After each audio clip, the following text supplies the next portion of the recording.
avivamento. Atos dos Apóstolos, capítulo 10, verso 1. Morava em Cesareia um homem de nome Cornélio. Vamos repetir todos juntos? Cornélio. Ele era centurião da corte chamada italiana, piedoso e temente a Deus com toda a sua casa. Fazia muitas esmolas ao povo e de contínuo orava a Deus. Esse homem observou claramente durante uma visão, cerca da hora 9 do dia, um anjo de Deus que se aproximou dele e disse: Cornélio. Este, fixando nele os olhos e possuído de temor, perguntou: que é, Senhor? E o anjo lhe disse: as tuas orações e as tuas esmolas subiram para a memória diante de Deus. Agora envia mensageiros a Jope e manda chamar Simão, que tem por sobrenome Pedro. Ele está hospedado com Simão, curtidor, cuja residência está situada à beira-mar. Quando o anjo, verso 7, falou com Cornélio, se retirou. Este chamou 2 dos seus servos e um soldado religioso dentre os seus auxiliares, e contando-lhes tudo o que tinha acontecido, enviou-os a Jope. Amém? Pois bem, o que é que essa história aqui conta? Desde o capítulo 9, um grande movimento espiritual está acontecendo. A Bíblia diz, e a história conta, que a partir do capítulo 9, o mover de conversão e de fortíssimos sinais acontece na igreja do primeiro século. Nós podemos delimitar esses sinais aí, são 6. 6 sinais do avivamento a partir do capítulo 9. A conversão de Paulo, por exemplo, é um sinal de avivamento. Quando Paulo se converte, os pais da igreja resolvem, entendem que deveriam ficar em Jerusalém. Os irmãos terem ideia, Paulo representava hoje o que nós... É como se fosse um guerrilheiro lá do Estado Islâmico, um terrorista, perigosíssimo. Então, após a conversão dele, eles entendem que era necessário que passassem um tempo em Jerusalém. Isso acontece no capítulo 9. Quando Lucas começa a contar essa história, ele é o historiador de Atos. E a igreja, mesmo diante da perseguição, ela começa a ser fortalecida.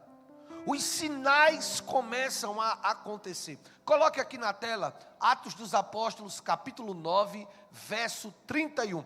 Olha os sinais do avivamento aí. O que é que acontece como fruto do mover do Espírito no meio da igreja? Olha o que está em Atos 9 e 31. Assim, pois, as igrejas em toda a Judeia, Galileia e Samaria. Olha o que é que olha o que é que o avivamento produziu. Sinais do avivamento, diga assim: paz, edificação, multiplicação, temor e consolação do Espírito. Isso aqui é avivamento. Este avivamento produz fortíssimos resultados. A gente pensa que avivamento é só o fogo, né? Também é, irmão, o fogo. Também é, profecia, milagres, curas. É avivamento também.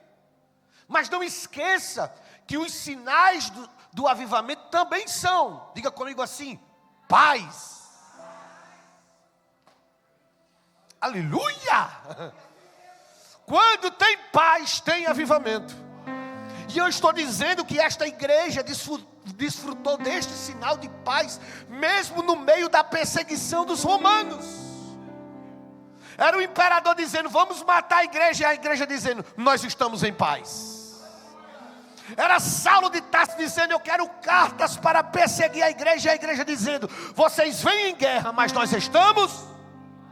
Era Estevão sendo apedrejado, e os algozes de Estevão dizendo, fale alguma coisa, e ele dizendo, eis que vejo os céus abertos.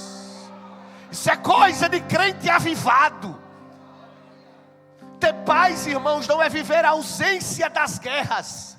Ter paz é você estar no meio da batalha, mas está dizendo, eu sei em quem tenho crido, por isso receba a paz de Deus na sua alma esta noite. Este é um sinal de avivamento. Paz, aleluia, paz. Deus está nos dando.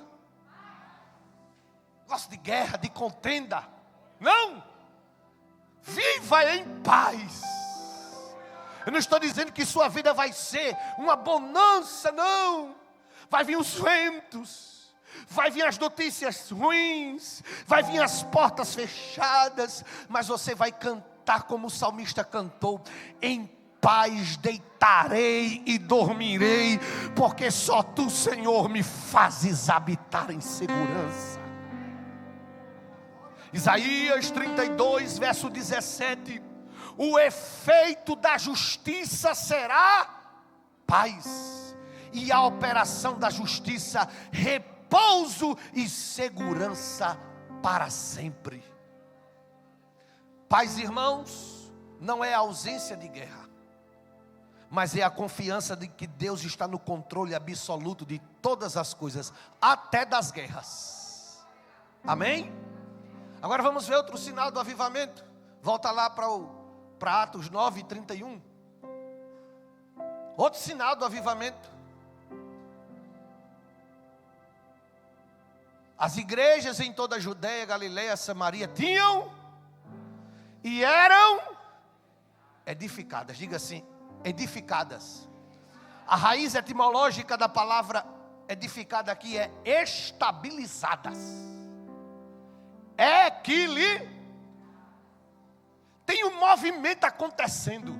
É poder, é unção, é os apóstolos indo na Judeia, na Galileia, na Samaria. Mas tem uma coisa, essa igreja não vive do movimento, essa igreja vive do equilíbrio. Preciso dizer isso para os irmãos. O equilíbrio produzirá um sinal fortíssimo do avivamento. Níveis de maturidade, níveis de estabilidade. Você precisa entender que pela fé tem dia que vai ser só bênção. Oh, coisa boa. Irmãos, é bom demais, não é? Quando você acorda com a mensagem do banco, Pix. É bom demais. E quando tem mais de 3 zeros, né? É bom, coisa boa. FGTS, né? Aquele outro lá do aniversário, não sei o que do aniversário. Você não nem esperando, aí cai lá, plim. Oh, coisa boa. É bom demais, notícia boa é bom, né? Quando o advogado liga, olhe, o juiz despachou, processo foi resolvido, venha pegar o alvará aqui para a gente. É bom demais. Agora, irmãos, quando chega o boleto, quando a Caerne diz assim, pague que já está na segunda fatura, na terceira eu vou lhe visitar, e não é para cortar o seu cabelo, é para cortar, aí, quando você faz o exame, e chega a notificação do exame dizendo, que a doença foi diagnosticada, aí eu quero ver se você é um crente avivado. É aí onde nós somos testados a despeito do equilíbrio. É quando as portas se fecham É quando vem a perseguição, é quando vem a dor, que nós somos testados na estabilidade. Mas eu quero dizer que este nível de maturidade será alcançado por aqueles que estão buscando avivamento. Deus vai lhe dar equilíbrio, para você se manter firme no bom e no ruim, no monte e no vale. Você vai se manter estável. Que Deus lhe dê estabilidade, equilíbrio, maturidade. Você recebe uma profecia bíblica esta noite, Isaías 33, 26. Haverá estabilidade nos teus tempos, abundância de salvação, sabedoria, e o temor do Senhor será o teu tesouro. Deus te dará estabilidade, equilíbrio.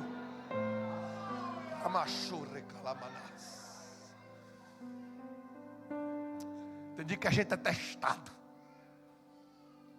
Chega num culto como esse, está sorrindo, está dando glória a Deus, mas só Deus sabe a guerra que tu está enfrentando. Só Deus sabe como foi a tua semana. Mas entendes que Deus te trouxe essa noite para dizer: eu estou te dando estabilidade. Estabilidade, aleluia, aleluia. O vento vai balançar, mas você vai ficar estável. As chuvas vão descer, mas você vai ficar estável. Os rios vão correr, mas a casa edificada sobre a rocha ficará de pé, equilibrada, estável. Irmãos, este é um nível de maturidade que nós precisamos. É saber que em Deus nós recebemos equilíbrio. Amém? Quer ver outro sinal do avivamento? Estabilidade, multiplicar. Tem que ter crescimento, irmão. Tem que crescer, nem que seja para baixo. São as raízes, mas tem que crescer, multiplicar, avançar. Eu olho assim, e às vezes gosto de fazer essa pergunta. 2026, agosto, você agora está um crente melhor, igual ou pior do que janeiro? Não responda não. Gente que não melhorou nada de janeiro para cá. Tem gente que não evoluiu nada na fé. 5, 10, 15, 20 anos de crente. E aí vive assim: ele em 1992, pastor, eu era uma bênção. E agora, abençoado? Né? Pastor, olha, em 2012 eu era um crente tão avivado. O que foi que aconteceu em 2012? Você tem que crescer, multiplicar, avançar, conquistar territórios. Quem está me entendendo? A igreja crescia, se multiplicava. Quarto sinal do avivamento: havia temor. Oh, irmãos, o temor é um dos princípios mais fortes da Bíblia. Ele está evidenciado na antiga e na nova aliança. O temor é o zelo.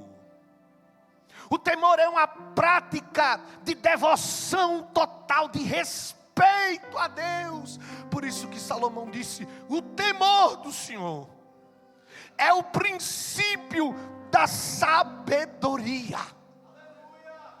Temer ao Senhor, irmãos, é um sinal de que você é um crente avivado. Atos dos Apóstolos, capítulo 2, verso 42. Olha o sinal do avivamento: em toda a alma havia temor, e muitas maravilhas e sinais se faziam pelos apóstolos. Observe isso. É o verso 43. Bota aí o 43. Isso, em toda a alma havia temor, e muitas maravilhas e sinais se faziam pelos apóstolos. Observe que as maravilhas e os sinais são consequência do temor que existe primeiro. Não adianta nada, irmãos, maravilha e sinal. Tem muita gente vivendo de maravilhas e sinais desmantelado todo. Eu já disse aqui que tem gente que pensa que avivamento é você vir para o culto e o pregador ficar aqui. O seu CPF é 0465. Eu quero lá saber de CPF e desmantelado. Vai para lá, não é? Outro dia eu disse aqui que eu vi o irmão dizendo, para que tu saibas que eu falo contigo, o número do teu sapato é 42. Mas quem já viu Deus confirmar a profecia dizendo o número do sapato? Ô segredo grande. Eu olhei para o pai de Alex aqui, meu irmão. O pezão desse é 43. Eu não preciso nem de revelação para dizer isso, não é? Acertei? Pronto, profeta. É? Tem gente que se envolve assim pro cara, né? Olha, pastor, eu conheço um vaso acolá. Que o vaso, você conhece o vaso da hora lá do movimento. Você conhece a vida dele? Não é? Tem uns vasos aí, terrível. Porque sinais e maravilhas podem acontecer. Mas o mais importante é ter o temor de Deus como um sinal de avivamento. Amém, irmãos? Ainda bem que eu posso dizer isso aqui, porque eu gosto de sinal, viu? Eu gosto.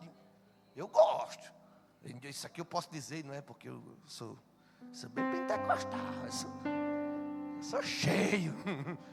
Mas olha, não adianta nada ser cheio dos sinais e não ser cheio do temor de Deus. Amém? Vamos voltar. Atos 9:31. Quarto sinal é o temor. Qual outro sinal, pastor? Vou lhe dizer agora. Bota aí. Andando no temor do Senhor e consolação do Espírito. Quinto sinal, consolação do Espírito. Olha o que é que o Espírito produzia. Consolo. Aleluia. Irmão, sabe por que o Espírito é conhecido como consolador? É para revelar a nossa natureza frágil. É para mostrar que não é só poder não, é consolo. Sabe o que está escrito por Paulo na carta aos Coríntios, na segunda carta, no capítulo 1, verso 4? O Senhor que nos consola em toda a nossa tribulação. Paulo está dizendo assim, olha, o consolo de Deus é manifesto para nós, porque nós somos atribulados. Mas ele diz assim também, olha, para que também possamos consolar os que estiverem em alguma tribulação, com a consolação que nós mesmos somos consolados por Deus. Olha que coisa grande. O que é isso aqui? É que você chega e você é tratado pelo Espírito, com consolo. Aí daqui a pouco você já está ajudando alguém que está sendo atribulado a ser consolado pelo Espírito de Deus. Que coisa boa, né? Bota assim a mão no ombro do seu irmão, da irmã que está do seu lado, e diga assim: que o Espírito Santo lhe console esta noite. Diga assim: fique em paz. Tem consolo do Espírito para você. Filipenses 1:9, Paulo disse: nós podemos contar com o socorro do Espírito, porque sei que disto me resultará salvação pela vossa oração e pelo socorro do Espírito de Deus. É este o Espírito que nos socorre. Quem está precisando de um socorro do Espírito aqui esta noite? Pois você veio esta noite no pronto socorro do céu, e Deus tem socorro para você através do Espírito. Isaías profetizou dizendo: vindo o inimigo contra você, como uma corrente de águas, o Espírito do Senhor arvorará a sua bandeira. Quando a angústia, quando o medo, quando a tristeza, quando a depressão, os complexos de inferioridade querem lhe dominar por causa da nossa natureza humana, aí você vem num culto como esse e o Espírito Santo lhe conforta, lhe consola, lhe fortalece, e você sai daqui fortalecido nele e na força do seu poder. Quem pode dizer amém? Sinais do avivamento: consolação do Espírito, temor do Senhor, crescimento, estabilidade, paz, são sinais do avivamento. Quem pode dizer amém? Mas tem mais coisa aqui como sinal de avivamento. Vou resumir o 9 para a gente entrar no 10, né? Sabe o que acontece como sinal do avivamento? Quando Pedro sai de Jerusalém, ele vai encontrar um homem que está sofrendo com uma paralisia. O nome dele é Enéas.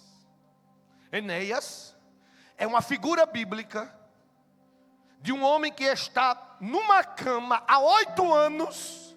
E quando Pedro chega perto de Enéas, cheio do Espírito de Deus, avivado, Pedro diz assim: Enéas, Jesus Cristo te dá saúde, levanta-te. Enéas levantou. Capítulo 9, tinha uma irmã chamada Dorcas. A irmã Dorcas era uma figura relevante na igreja, porque ela cuidava da assistência social das viúvas. Aí a irmã Dorcas faleceu, e ela faleceu lá na cidade de Jope. Que foi que fez Pedro, cheio do Espírito? Vou lá. Quando Pedro chega, Pedro dá uma ordem à irmã Dorcas, que estava morta. Este é o primeiro relato de ressurreição praticado pelos apóstolos de Jesus. Primeiro, irmão, um crente cheio do Espírito Santo, ele é ousado. Só quem tinha feito isso aqui era Jesus, irmão. Só Jesus. Eles só viram. Em uma ocasião, Jesus mandou os discípulos expulsar demônio. Os discípulos, pela autoridade, tinham vivido outras experiências. Agora, orar para ressuscitar, nunca. Mas Pedro, avivado. Irmãos, parecia que Pedro estava dizendo assim: eu estou cheio do Espírito, eu quero viver experiências que eu nunca vivi. Eu quero desfrutar de coisas que eu nunca desfrutei. Olhe para cá. Quando o seu coração está avivado, o Senhor lhe leva para territórios de novidade. Por isso que isso aqui não é uma religião, não. Uma religião faz você entrar num circuito de mesmas práticas, de mesma tradição. Não, isso aqui é novidade, irmãos. Isso aqui é Jesus olhando para mim e para você dizendo: me busque, que eu vou me revelar de maneira diferente. Tenho território novo. Aleluia, isso não é um museu, não. Oh, isso aqui é um lugar onde Deus está dizendo: me busque, que eu vou me revelar com coisas novas, experiências novas. Aí quando Pedro chega lá em Dorcas, lá na cidade de Jope, Pedro olha para a irmã Dorcas e dá a ela uma palavra de autoridade. E Pedro mandou que todos saíssem do quarto. Ajoelhou-se e orou, aleluia. E voltando-se para a mulher disse: Tabita, levante-se. Ela abriu os olhos e ao ver Pedro, sentou-se. Diga-se comigo: eu creio que Deus está preparando um tempo de novas experiências para a minha vida.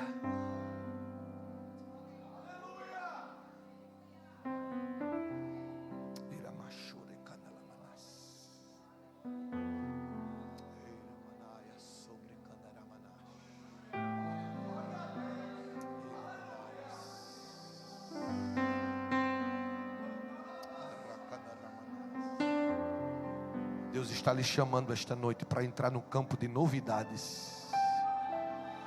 O Senhor está dizendo: faça o que você nunca fez e você vai viver o que nunca viveu. Experimente navegar por águas novas.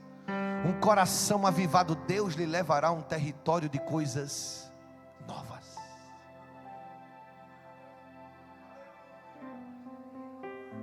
Aumento de percepção espiritual. Experiências novas.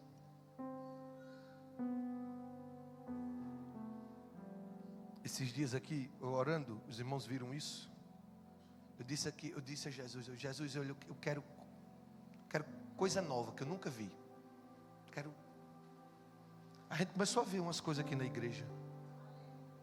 Num culto aqui, um irmão chegou para mim e disse assim: pastor, o domingo que veio o Ricardo. O irmão chegou para mim e disse: pastor, na hora da pregação, quando o irmão estava pregando, eu senti o meu corpo tremendo, e como se eu estivesse assim levitando. Eu disse: não estranho não, é o Espírito lhe movendo para um território novo. Na hora da oração por cura, Jesus curando na hora aqui, território novo, coisas novas, experiências novas.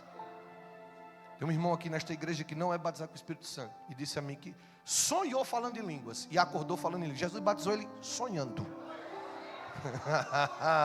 Território de coisas novas. Aí a gente aqui nesse movimento, aí eu viajei, quando foi no sábado agora, na viagem. Aí terminou o culto, a reunião, eu já tinha saído. Aí liguei para um irmão. Eu disse: é você que está aqui na minha frente no carro? Ele disse: não sou eu não, mas eu queria lhe ver, não lhe vi ainda esses dias. Ele fez: vem aqui que nós estamos num churrasco. Aí eu disse: o convite bom. Irmãos, eu pensei, acertei de ter ligado para esse vaso, né? Aí cheguei lá no churrasco, irmã Veraldo, porco, boi. Meu Deus, coisa grande, irmãos, aquela alegria, os irmãos. Aí eu me sentei na mesa com ele, fazia uns dias que eu não via. Aí ele disse: vamos conversar aqui que a carne já está saindo. Só que coisa boa. Eu comecei a conversar, eu me solto, irmão. Na comunhão dos santos e com comida, eu sou animado. Aí irmã Tati, debaixo daquela mangueira, conta história, nós aqui. Aí o telefone do irmão tocou, do pastor tocou. Aí eu ouvi ele dizendo assim: vou agora, chego já, vou levar uma pessoa aqui comigo.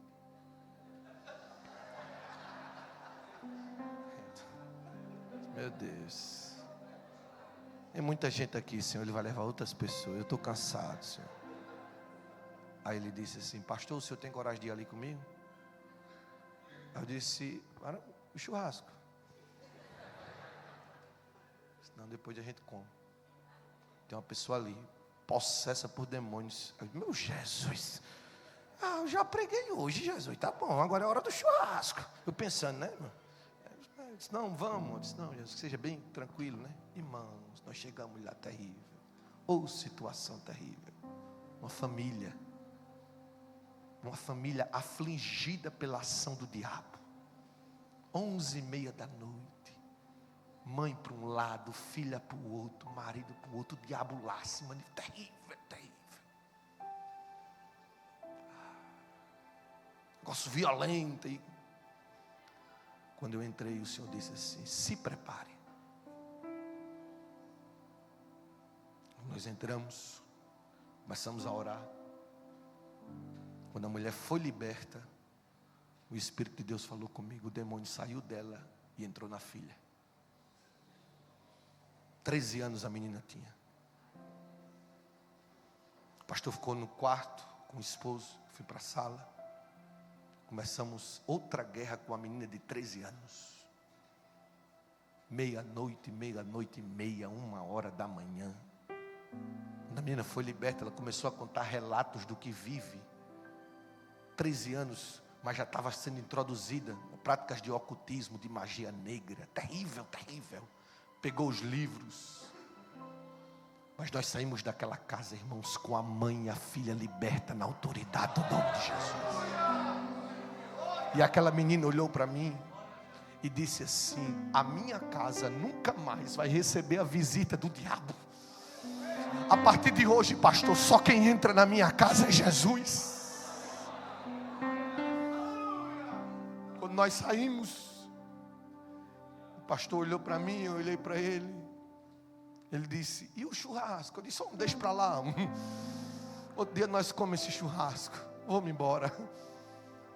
Deus vai lhe levar em territórios.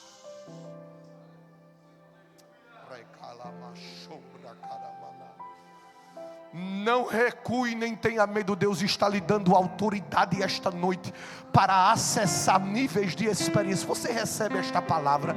Levante assim as suas duas mãos. Isso, meu irmão, isso, minha irmã. Nós estamos esta noite declarando que na autoridade do nome de Jesus, enfermidades vão ser curadas, oprimidos vão ser libertos. E Deus não vai usar o Pedro, não. Deus vai usar você. É você, é você, o agente de Deus. E esta noite o Senhor está te dizendo: filho, filha, eu estou te revestindo com o meu poder. Não recue. Este é o tempo de acessar um território novo na autoridade do nome de Jesus.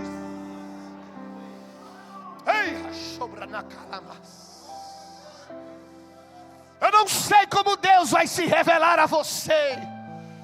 Se é num sonho, se é numa visão, se é no convite, mas se prepare. Haverá sinais de que o céu está lhe chamando para acessar um território novo.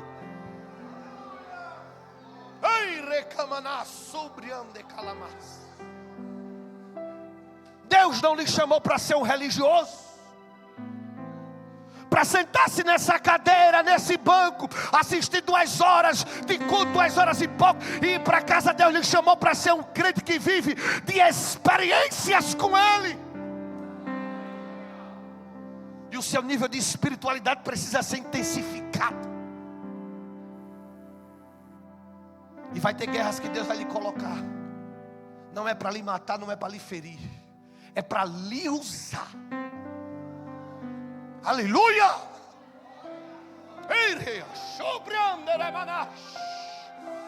Território que Deus vai lhe dar não é para lhe diminuir, não. É para você ver como o poder dele se aperfeiçoa nas suas fraquezas. E quando Ele quer, Ele faz. Quem me entende esta noite, diga glória a Deus. Sinais, sinais, sinais. O que acontece no 9 repercute no 10. Olha, irmãos, até o capítulo 9, o Espírito tinha se manifestado só em Israel. No máximo tinha ido lá na Samaria.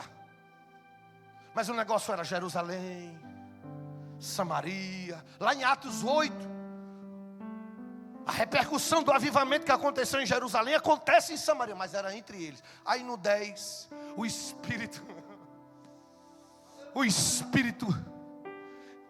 estava impulsionando Pedro para a conquista de um novo território. Casa de Cornélio, centurião romano. O Espírito do Senhor se moveu lá em Cesareia de Filipos, fora do território, da zona de conforto de Pedro. Aparece o anjo do Senhor a Cornélio. Cornélio tem uma revelação profunda. É interessante, Cornélio é um soldado da corte italiana, centurião romano, um homem generoso, um homem piedoso, um homem que dava esmola, um homem que orava, um religioso, mas não era salvo. E eu preciso lhe dizer, viu, que tem gente que diz assim: todos os caminhos levam o homem à salvação. Olha o dedinho. Está aqui Cornélio, piedoso, falava com Deus, mas não tinha alcançado a salvação em Cristo. Mas o Espírito estava impulsionando ele. E quando Cornélio tem a visão do anjo do Senhor, que dizia a ele: olhe, mande chamar um homem cujo nome é Simão, o sobrenome é Pedro. Ele está... o Espírito do Senhor se movendo, quebrando as existências. Manda chamar Cornélio. Manda chamar ele. Aí Cornélio manda. Os seus servos tinham autoridade. Do outro lado está Pedro, distante. Cornélio estava em Cesareia de Filipos e Pedro estava em Jope. Jope é interessante, né?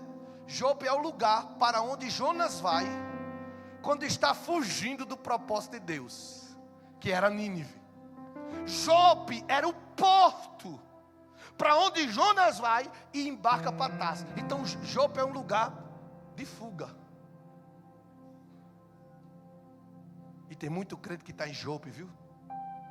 Está assim, ó. Estou aqui. Ah, tá bom demais. Quero mais nada não. Não, estou cansado. Só que o céu vai lhe tirar de Jope, viu? Ai, vai ter um movimento aí que você vai ver como Deus lhe tira de Jope. Tirou Jonas e trouxe ele para o lugar da chamada, do propósito. Agora vai tirar Pedro. Por quê? Porque Pedro é resistente. Pedro entende que a revelação do evangelho é restrita para os judeus. Aí de repente Pedro está em Jope, tem uma visão. Um lençol com os animais que caem. E era quadrúpedes, era ave. E quando ele tem esta visão, ele escuta uma voz que dizia: Pedro, coma. Aí Pedro diz assim: de modo nenhum, jamais comi algo impuro ou imundo. Aí a voz fala com Pedro a segunda vez: não chame de impuro o que Deus purificou. Qual era o sentido dessa visão? Porque o coração resistente de Pedro achava que os gentios eram impuros, porque não praticavam a circuncisão, porque não estavam presos aos dogmas e às tradições dos judeus, que alguns deles trouxeram para a identidade da fé cristã. Aí Pedro disse assim: são impuros. Aí a visão: não chame de o que Deus.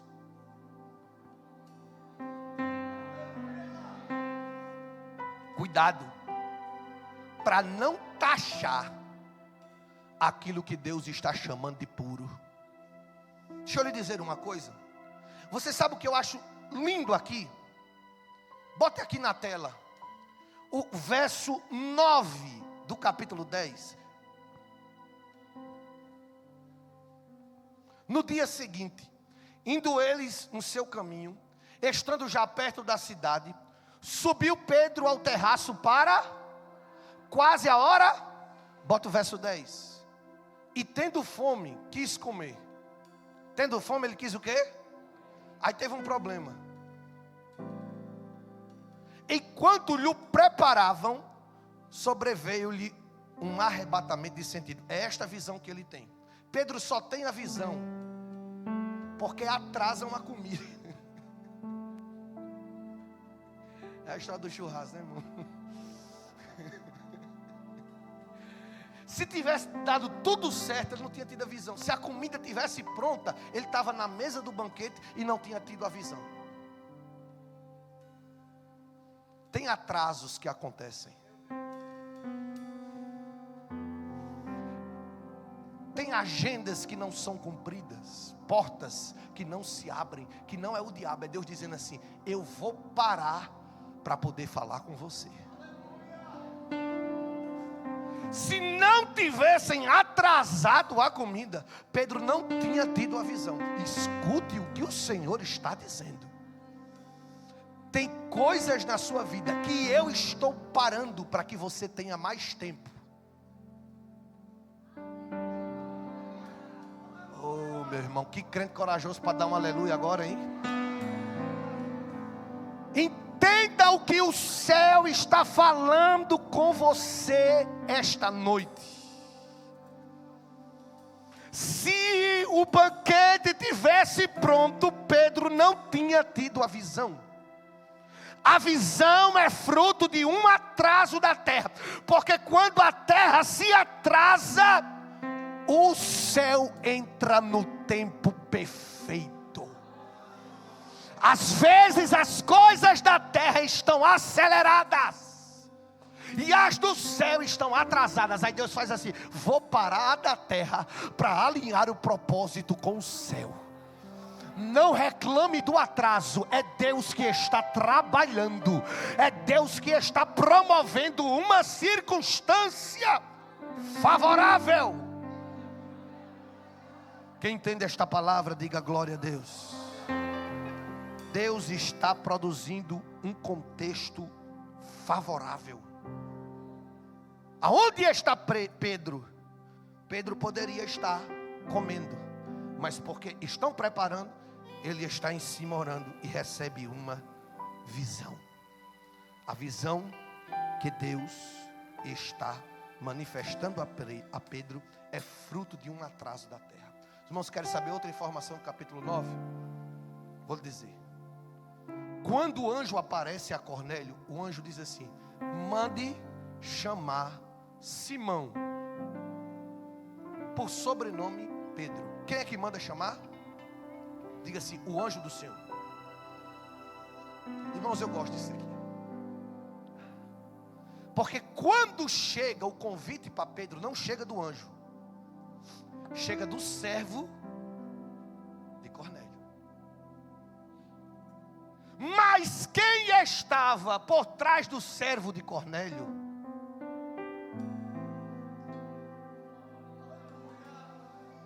Tem convites que chegam para nós, trazidos pelo mensageiro. Aí a gente julga o mensageiro. Não, isso aí não. Bota o fé não, bota sim. Porque por trás do mensageiro nem está Cornélio, nem está os homens da terra. Está o anjo.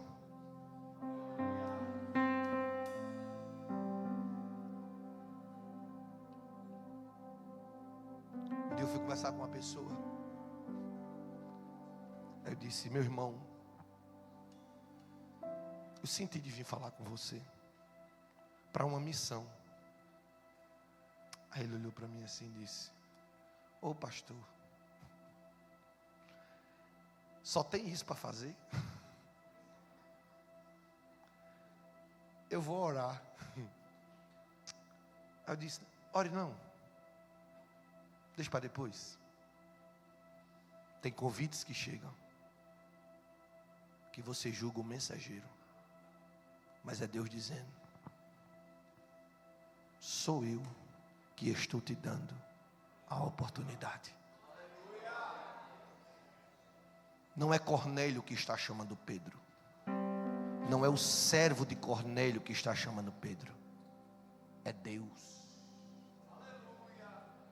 E se tu discerne a voz de Deus esta noite, tu entendes que Deus está te chamando. Este é um sinal de avivamento.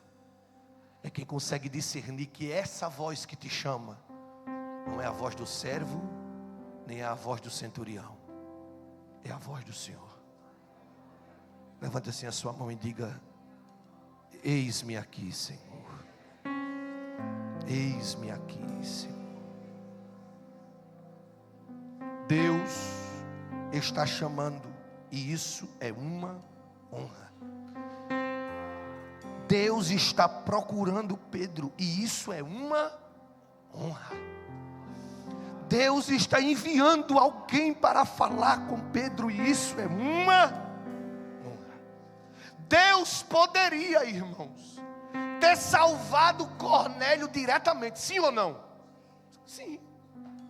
O homem já estava com o coração preparado, irmão Roberto, piedoso, bom, com uma experiência com o anjo, ele já podia ter se convertido. Mas Deus está dizendo: eu vou envolver alguém nesta obra.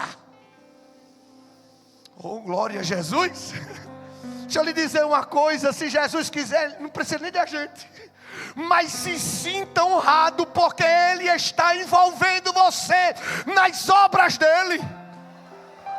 Nós somos privilegiados, porque estamos sendo envolvidos nos projetos de Deus. Você pode agradecer a Ele esta noite. Graças a Deus que Ele olha para mim, para você, e diz assim: eu podia fazer tudo sozinho, eu podia fazer tudo com os meus anjos, mas eu quero envolver você na missão. Levante-se, Pedro. Deus está interessado em usar você. Quem me entende, diga amém. Vamos ficar de pé, irmãos. Eu estou com vontade de pregar domingo para terminar essa mensagem. Quem concorda, diga amém. Oh, esse povo é muito obediente, né, irmão? Domingo eu vou terminar. Oh, porque tem coisa boa aqui, viu? Sabe o que é que tem por aqui? é que para Pedro, a salvação dos gentios era inexplicável. Mas Deus não ajusta o projeto à visão de Pedro. Deus ajusta a visão de Pedro. Graças a Deus que Deus não ajusta os projetos dele à nossa visão.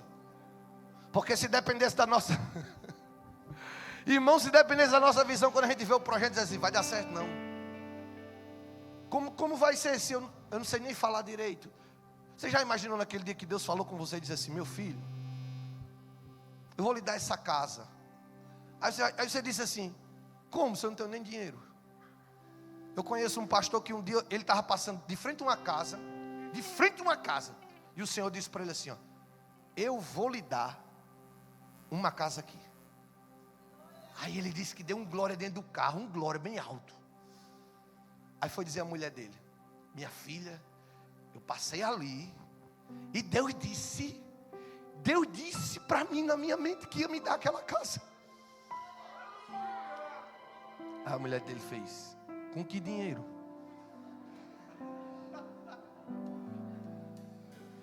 Tu vai se endividar, é? Não, Deus não disse isso a tu não. Aí ele fez, disse, aí ele passou uma semana orando e tal, orando. Aí o Senhor falou com ele de novo. Aí disse assim, bote todo mundo no carro, leve a mulher e os filhos lá, e dê 7 voltas no carro. Irmão, não vou dizer o nome dele porque ele é muito discreto, mas é um pastor extremamente racional. Ele não é doido assim feito eu, não. Ele é um homem, sabe assim, vou dar uma pista aqui, vocês vão saber quem é. É um homem importante na sociedade, né? Um camarada culto, inteligente. Aí quando ele me contou isso, eu disse assim, o senhor? Não acredito não. Ele disse, Eliabe, eu peguei o carro, botei os meninos, ele tem um bocado de menino. Aí ele botou o menino tudo dentro do carro. Encheu o carro, ele disse. Aí eu só disse quando cheguei, eu disse, ei, vamos ali aonde? Ali no canto. E que canto? Num canto ali. Quando chegou ele fez, pessoal, Deus mandou dar 7 voltas. Todo mundo começou a rir no carro. Riram dele, riram, a mulher disse, esse homem está ficando. Ele disse, 1 ano depois, eu estava entrando no apartamento todo mobiliado, a chave estava sendo entregue, porque Deus não adequa o projeto à sua visão, Deus adequa a sua visão ao projeto. Por isso que vai dar certo. Não tenha dúvida se alguém do seu lado está dizendo, não vai, eu conheço, eu sei como é. Que conversa é essa? Deus está te dizendo, eu estou dando a visão certa, vai. Recalabra sopra camana. Economanash. Vai, Pedro, remenia sobre queimia. Estou sentindo uma autoridade tão grande do Espírito agora. Eite calamanaias. Ribidicobana sobra, caia, labra sobra. Não tenha medo. O Espírito está dizendo, eu estou te dando a visão certa. Avança. Vai, sobra.